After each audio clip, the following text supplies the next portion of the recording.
Good evening, ladies and gentlemen, and welcome to week 3 of my video rant. I said last week that I was going to discuss the worst GMs in the league this week, but I got so many comments on my guest book over the past week that I'm going to have to answer some of your questions. Unfortunately, I can't get to all of them because there's so many, and, well, YouTube has a 10-minute time limit, so let's get started. Fan11 writes, I'm interested to know, which Mighty Ducks movie is your favorite? Do you think Coach Bombay would be good in the NHL? I was like, Emilio! Well, that's what he said.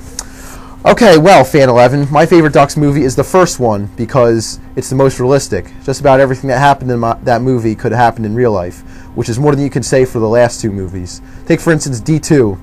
The championship game, Russ Tyler and Goldberg switch positions and switch equipment during a 30-second timeout in the championship game. Yeah, that's possible. No, it's not. And that's why I think that's one of the many reasons that movie is terrible. Also, the countries they picked are whack. Like, Iceland? Iceland doesn't play hockey, or at least they don't have a good international team. What couldn't they have done? Sweden, Finland, or even like Belarus or Ukraine? All those options would have been better than Iceland.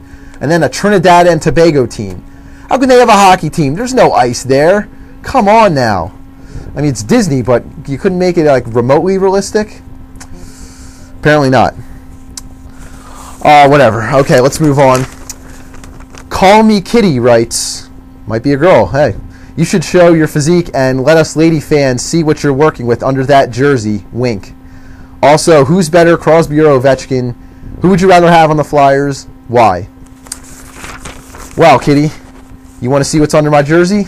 Give me your email address, and I'll send you some pictures, and you'll see what I got. As for your hockey-related question, well, I think Ovechkin's a better all-around player because he's a better goal scorer, he's more physical, and I believe he'd get just as many assists as Crosby, or at least close to as many, if he had more competent line mates.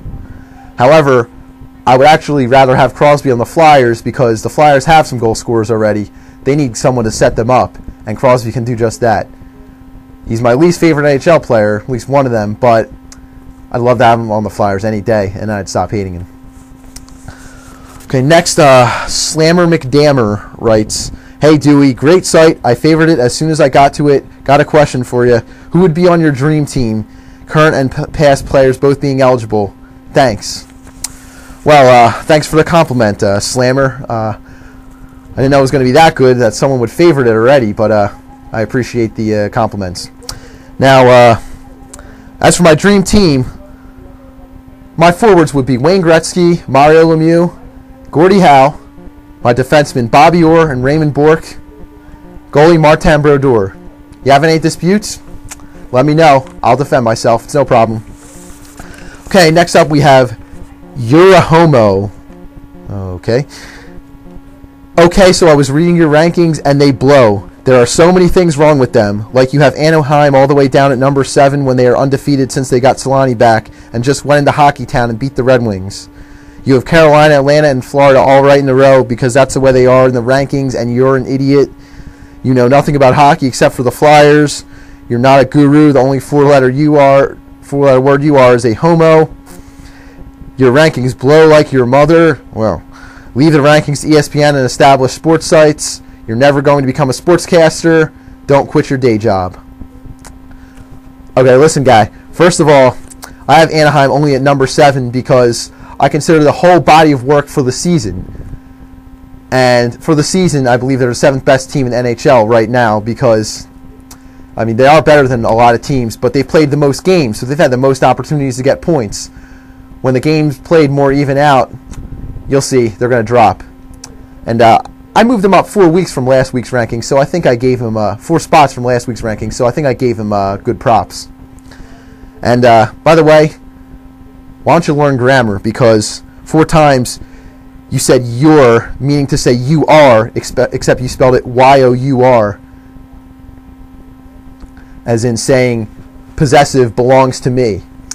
And also you said there, T-H-E-Y-R-E, when you were trying to say T-H-E-R-E. So before you call someone an idiot, why don't you learn how to spell and use grammar? Idiot. Okay, enough of that guy. Next, we have Cardi Titsenface, who says, number 1, is Detroit dumb enough to put number 25 back on the roster? Number 2, when is Danny Myers getting drafted? Number 3, rank hockey players in EHS class of 2003. Got him. Well, I guess this is someone I know from high school, so, okay, interesting.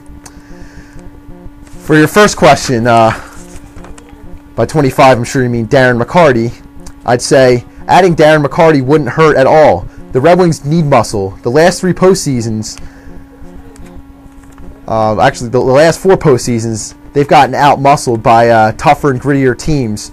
So I think adding a guy like McCarty would make him tougher and help him in the long run. I mean, they won 3 cups when he was there. Coincidence?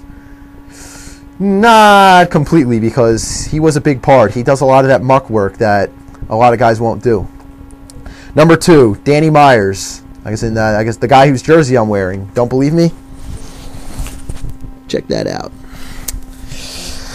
Yes, I'm wearing a Dan Myers hockey jersey that he gave to me a long time ago. Well, he is my neighbor. For those who don't know, Dan Myers was possibly the greatest hockey player in South Jersey Ice Hockey League history. And he's currently playing at University of Massachusetts, playing D1 hockey. So I think he's going to be drafted sometime within the next 2 years. Because if he doesn't get drafted by then, I don't think anyone's going to take him. Yeah, gotta scratch my nose, excuse me. And 3, top ice hockey players of the Eastern class of 03. Number 1, I'd say some guy, Ryan McCarty. Somebody out there might know him. He was pretty good. Number 2, Joe DeLauro, who was a big defensive presence on the 2003 South Jersey champion Eastern Ice Hockey team. And number 3, Mike Froberg, who was okay player, but he was also on that championship team and contributed to it, so I'll give him that. If I missed anyone, let me know, Mr. Cardi Titsenface. Okay, finally, we have Sens Army. Think you might be a Sens fan? Who says, we're a one-line team and we're back. Heatley Spezza Alfie connection, 11-point night. Solid Joe Corvo will be missed. P.S. Just from watching your video, I do indeed want to be you. Well, thank you. I'm glad somebody wants to be me. I think I'm a good person to emulate out there.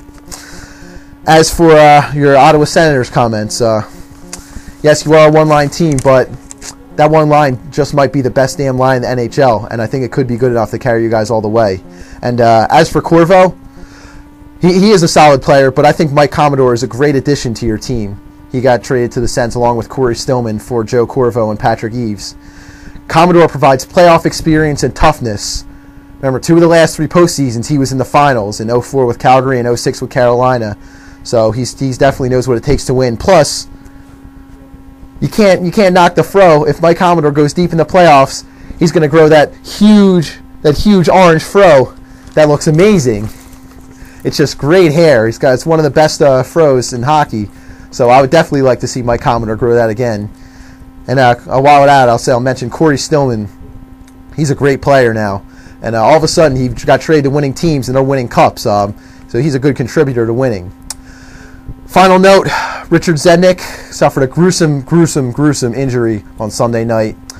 But fortunately, he's resting comfortably now. His slashed carotid artery has been repaired. And I wish him a speedy recovery and get back on the ice soon. Just don't hurt the Flyers too much when you get back. Well, for Muck Talking Hockey, this is Matt Doner signing off. See you next week.